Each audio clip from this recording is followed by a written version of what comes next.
everyone. Let's talk about what we have in our bags this week. We got some fun stuff, so let's explore it. First, as you can see, I'm kind of at my nice tablecloth. So the first thing I'm gonna do, because you might have paint in yours, or maybe I gave you some crayons, kind of depending on baby's age. So the first thing I'm gonna do is I'm gonna take something to work on so that I don't make a mess. I'm also going to, if I have paint, get a cup of water to use with that paintbrush. So let's see what we're gonna paint here.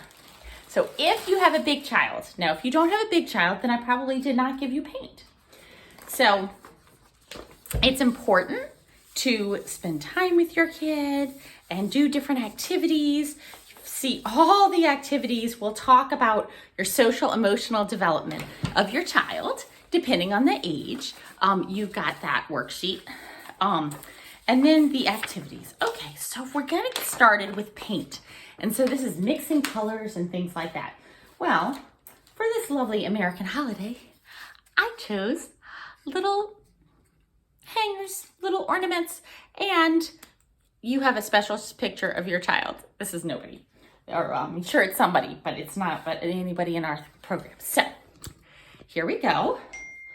So I'm just gonna take this and I'm gonna mix a color, maybe do some green. And this is your chance for your child to just work on this. Maybe we'll paint some green on here. If you have tempera paints, you can use those.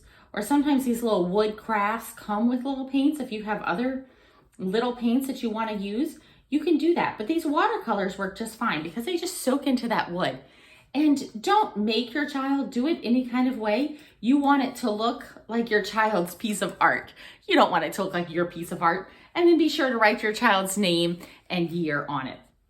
Now, if your child is a little bit, see, look, make sure that you teach them to rinse before doing a new color. See? And it comes out on here. And you can teach them how to blend it. There's some different spots in here that you can blend the colors. What I was saying is, if your child's a little bit younger, I might have given you some crayons to go with it. So you can have your child scribble, because that's an important skill, is being able to scribble.